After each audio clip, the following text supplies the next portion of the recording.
नमस्कार। किस्सा कहानी से मैं भगवती सक्सेना गौड़ आज आपसे कुछ बातें करने आई हूँ पॉडकास्ट के जरिए। आजकल के बच्चों को पढ़ाई में मन नहीं लगता है। बच्चों का मन पढ़ाई में कैसे लगे, ये भी एक बहुत बड़ी टेक्निक है जिसमें ज़रा बहुत से ट्रेंड लोग और टीचर्स ही सहायता कर सकते हैं। तो आज का विषय मैं पहली बार पॉडकास्ट का यही लेके आई हूँ कि बच्चों का मन पढ़ाई में कैसे लगे। अगर आपका बच्चा पढ़ाई को लेकर गंभीर है और पढ़ने में मन लगता है उसका, तो बस उसे एक अच्छा माहौल दें, उसके खाने पीने का ध्यान रखें, घर में कोई बहस आदि ना हो, ज़्यादा बाहर आना जाना भी ना हो, क्योंकि बड़े बाहर जाएंगे तो बच्चे अपने आप ही जाना चाहेंगे। तो जब तक बच्चों की पढ़ाई चल रही है तब आप उनके साथ रहें, फिर एग्ज़ाम्स हो जाए तो आप उनको भी लेकर ही जाएं। घर पर बहुत ज़्यादा मेहमानों का आना जाना ना हो, इन सब से भी परहेज रखना पड़ता है।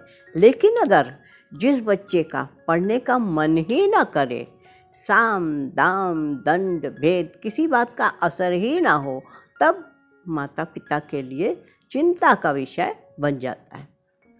सबसे पहले तो यही कहूँगी कि इसे हौवा ना बनाएं। ये भी जीवन का एक हिस्सा है और बड़ा ही सुखद हिस्सा है, क्योंकि इसी पर भविष्य टिका है। स्कूल में तो 1 महीना पहले कोर्स पूरा करवा लेती हैं टीचर, और फिर रोज़ कभी वर्बली कभी रिटन टेस्ट लेती है। अच्छे नंबर लेने वालों के लिए क्लैपिंग होती है, तो कम नंबर वालों के लिए मोटिवेशन होता है। उन्हें इंसल्ट कभी भी नहीं करती। तो आप भी वैसे ही करिए और तुलना ना करिए बच्चों की। अगर 2 बच्चे आपके एक साथ पढ़ रहे हैं तो कभी भी आप उनकी तुलना करने की कोशिश ना करें। अपने बच्चों को शुरू से पढ़ाई की इम्पोर्टेंस समझाना है, दबाव नहीं डालना है। अगर वो आईआईटी की तैयारी कर रहा है तो उसके खाने पीने पढ़ने का समयबद्ध कार्यक्रम तय किया हुआ होना चाहिए, जिससे उसमें शिथिलता ना आए। डेली उससे संवाद जरूर करें, उससे बात करते रहें कि कैसी पढ़ाई चल रही है। उसको शोर नहीं पसंद तो घर में शांति रखें, इसका ख्याल हमेशा रखें। ड्राई फ्रूट और सूप वगैरह जूस वगैरह हमेशा बच्चों को देते रहें, और गर्म पानी और गर्म दूध, हेल्दी ब्रेकफास्ट ज़रा दिमाग को भी ठीक रखता है। लंच में भी हल्का और डिनर में हल्का ही खाना दें। मुझे लगता है माँ की इन्वॉल्वमेंट बहुत ज़रूरी है पढ़ाई में। मैं ये कहना चाहूँगी मदर्स से कि वो ये ना सोचें कि बच्चे को पढ़ने बैठा दिया, वो अपने आप पढ़ लेंगे। आपको पूरा ध्यान देना होगा कि वो क्या पढ़ रहे हैं, उनके साथ डिस्कस करिए। उनकी पढ़ाई, उनके सब्जेक्ट्स जब तक छोटे हैं तब तक तो सभी कर लेते हैं, तब तक सब कुछ समझने की कोशिश करिए। अगर आपने बच्चे का बेस बना लिया, बेस मीन्स 5-6 क्लास तक भी आपने बच्चे को साथ दिया, तो वो आगे की पढ़ाई अपने आप कर सकता है। उन्हें भी पता होना चाहिए कि मम्मा को हमारे सिलेबस, हमारी पढ़ाई के बारे में पूरा पता है। उनको कॉन्फिडेंस होगा तो उनका पढ़ाई में बहुत मन लगेगा। जब बच्चे स्कूल से आ जाएं तो अपना पूरा समय उन्हें दें। उस समय आप अपनी कोई पार्टी किटी, कहीं बाहर घूमने का प्रोग्राम ना रखें। अगर आप चाहते हैं कि बच्चे अच्छे से पढ़ाई करें तो थोड़ा सैक्रिफाइस तो करना बनता है मम्मी जी। और एक बात, अपने बच्चों के साथ बहुत सख्ती कभी ना करें, इन्वॉल्वमेंट पूरा रखें, साथ उनको हमेशा दें, पर उनके ऊपर कभी भी बहुत सख्ती ना करें कि ये करो नहीं तो ऐसा हो जाएगा, ये करो। उनको एक जॉली मूड में पढ़ाई करना शुरू करें, और ये कर लोगे तो तुमको ये मिलेगा, ये मैं बना के दूंगी। थोड़ा बहुत बीच बीच में छोटे बच्चों को एक लालच भी देने से उनका काम होता है। जब छोटे रहते हैं तो आप पूरा सिलेबस खुद को भी, मतलब सिलेबस मम्मा को याद ही रहता है। होमवर्क ख़त्म कराने के बाद टेस्ट भी लेते रहिए, लेकिन एग्ज़ाम्स में भी 1 आध घंटे के लिए उनको खेलने का समय अवश्य दीजिए। पूरे समय किताबें लेकर बैठे रहेंगे तो वो किताब से भी बोर हो जाएंगे। ये तो हर किसी के दिमाग का है। देखिए, अगर हम लोग जैसे लेडीज़ हैं पूरे दिन रसोई में ही लगे रहेंगे या पूरे दिन शॉपिंग ही करते रहेंगे तो हम भी एक सा काम करते हुए थक जाते हैं। तो बच्चों का भी वैसा ही स्वभाव है, उनको वैरायटी चाहिए, हर चीज़ में उनको भी वैरायटी चाहिए जिससे उनको ज़िंदगी जीने में मज़ा आए। खाने पीने का ध्यान भी पूरा रखें, खाना फ्रेश हो, बाहर का नहीं, स्पेशली एग्ज़ाम्स के दिन में। वैसे तो फुल फ्रूट्स ही ठीक रहते हैं क्योंकि उनमें फाइबर होता है, और अगर न खाएं तो जूस या स्मूथी बनाकर दें। तो ये बातें तो हमने थोड़ी सी कर ली। अब एक दो चीज़ें और मैं बताना चाहूँगी। अगर बच्चे का पढ़ाई में मन नहीं लगता है तो उसे डांटने की बजाय उसे समझाने की कोशिश करें। अगर वो कुछ गलती करे तो उसे समझाएं, बच्चे को समय दें, उनके साथ बैठें, उनका होमवर्क कराने में उनकी मदद करें। ऐसा नहीं कि तुमको नहीं आता, ये क्या हो रहा है, डांटना शुरू कर दिया तो बच्चा तो दोबारा और सब कुछ करना ही नहीं चाहेगा। बच्चे की छोटी छोटी सफलता के लिए उनकी सराहना करें, आगे बढ़ाएं उन्हें। साथ ही बच्चे को पढ़ाई के लिए अलग अलग तरह से प्रेरित करें। उनके स्कूल में क्या चल रहा है इस बारे में रोज़ उनसे बातें अवश्य करें, संवाद जारी रखें। ऐसा नहीं कि आप अपने कमरे में बैठी हैं, वो अपने कमरे में बैठा है खेल रहा है, ये सही नहीं है।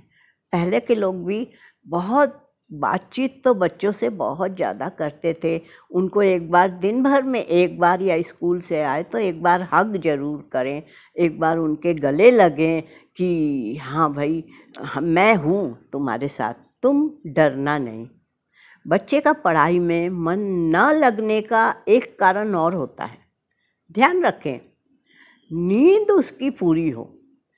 अगर नींद पूरी नहीं होगी तो बच्चे का पढ़ाई पर ध्यान केंद्रित नहीं हो पाएगा। उन्हें पढ़ाई के दौरान नींद आती रहेगी। बच्चे के स्वास्थ्य के लिए पर्याप्त नींद लेना भी जरूरी है। अगर बच्चे की नींद पूरी हो तो एकाग्रता और शिक्षा के क्षेत्र में आप सुधार देखेंगी, उसका रिजल्ट सही आएगा। कम से कम 8 या 10 घंटे की नींद जरूरी है। ऐसे में बेहतर है कि बच्चे का एक टाइम टेबल सेट कर दें। इससे बच्चे की जीवन शैली में भी एक सुधार होगा। उनके पास खेलने, पढ़ाई करने और सोने के लिए भी पर्याप्त समय रहेगा। अच्छी नींद के लिए पेरेंट्स बच्चों को सोते समय स्टोरी सुना सकते हैं। एक बात और, बड़ों का भी समय निर्धारित हो। ये नहीं कि आप चाहते हैं बच्चे तो 9 बजे सो जाएं और पेरेंट्स कहीं पार्टी से आ रहे हैं 12 बजे, तो वो तो हो ही नहीं सकता, थोड़ा तो आपको भी सेक्रीफाइस करना पड़ेगा। बिस्तर पर जाने के बाद बच्चे को मोबाइल, टीवी और कंप्यूटर से दूर रखेंगे, तब ही वो सो पाएंगे। क्योंकि आजकल देखा गया है छोटे छोटे बच्चों को लोग मोबाइल दे देते हैं, फ्री रहने के लिए उनको कार्टून पकड़ा दिया, खाते समय उनकी आदत डाल दी। कुछ बच्चों को मैंने भी देखा है कि वो खाना ही नहीं खाते जब तक उनके हाथ में मोबाइल नहीं रहेगा, वो कार्टून नहीं देखेंगे, बचपन से वो खाना ही नहीं खाते। तो ऐसी गलती कभी ना करें, उनको खाते समय मोबाइल देने की कभी ज़रूरत ही ना करें। चाहे वो एक दिन ना खाए, चाहे उसको कुछ दूसरी तरह से खाना दें, सूप दें, जूस दें, मीठा खा ले उस दिन तो ज़्यादा है, टॉफ़ी खा ले, पर मोबाइल ना पकड़ाएं।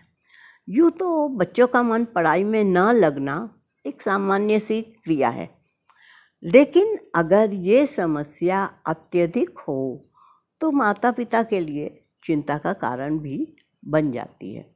बच्चों की पढ़ाई को लेकर माता पिता का चिंतित होना गलत भी नहीं है, क्योंकि हर पेरेंट्स आज के समय में चाहता है कि मेरे बच्चे का भविष्य बहुत उज्जवल हो, वो ये बने, ये करे, क्योंकि सबके घर में आजकल एक एक दो दो ही बच्चे हैं। इसी चाह में कई बार वे बच्चों के पढ़ाई में मन न लगने के कारण से बहुत चिंतित हो जाते हैं, उन पर दबाव बनाए रखते हैं। इसी का नतीजा होता है कि बच्चा चिड़चिड़ा हो जाता है और पढ़ाई से दूरी बना लेता है, चुप्पी ठान लेता है, माँ पापा के पास जाना नहीं चाहता है, अपने कमरे में अकेलेपन से बैठे रहता है, कुछ सोचते रहता है, क्योंकि उसको पढ़ाई से डर लगता है। ये डर, ये शब्द आपको उसके जेहन से निकालना है, क्योंकि अगर डर रहेगा तो वो आगे कैसे बढ़ेगा, बढ़ ही नहीं पाएगा आगे। ये डर ही उसको पूरी तरह से बेकार कर देगा। इसलिए बच्चे को कभी भी डरने मत दीजिए, उसको आप बाहर ले जाइए, अपने साथ बॉल खिलाइए, पार्क में घुमाइए, आइसक्रीम खिलाइए, कुछ न कुछ करके उसको अपने नज़दीक करिए और पढ़ाई के बारे में उसको बताते रहिए कि मैंने भी पढ़ा है, पापा ने भी पढ़ा है, सबको पढ़ना पड़ता है। बच्चों को कभी भी डांट फटकार न लगाइए, पढ़ाई के लिए खासकर, और दूसरी चीज़ों के लिए आप कुछ भी करिए, पर पढ़ाई के लिए उन पर कोई दबाव मत डालिए। बच्चे का मन बहुत ही कोमल और चंचल होता है, ऐसे में उन पर जोर ज़बरदस्ती करके आप कुछ नहीं करवा सकते। आप चाहेंगे कि हम उसको मारेंगे, उसको ज़बरदस्ती करेंगे तो वो ज़्यादा अच्छे नंबर लाएगा, ये गलत है। आपकी सोच यहाँ गलत है, उसके नंबर और कम हो जाएंगे, उसका पढ़ाई की तरफ से मन हटेगा।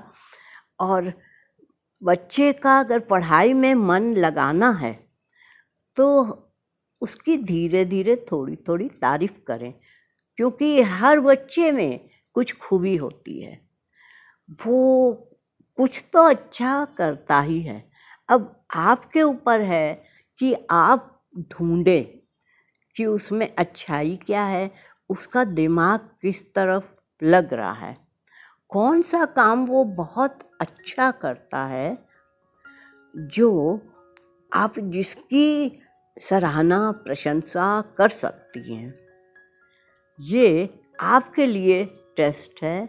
अगर आप इस टेस्ट में पास हो गए और ये आपने निकाल लिया कि आपके बच्चे की खूबियाँ कहाँ हैं, तो आप जब भी वो पढ़ने बैठे तो उसकी उन खूबियों को बार बार उसको इंगित करें, बताएं कि देखो ऐसा है, तुमने ये काम बहुत अच्छा किया ना, ऐसे ही तुमको ये भी करना है।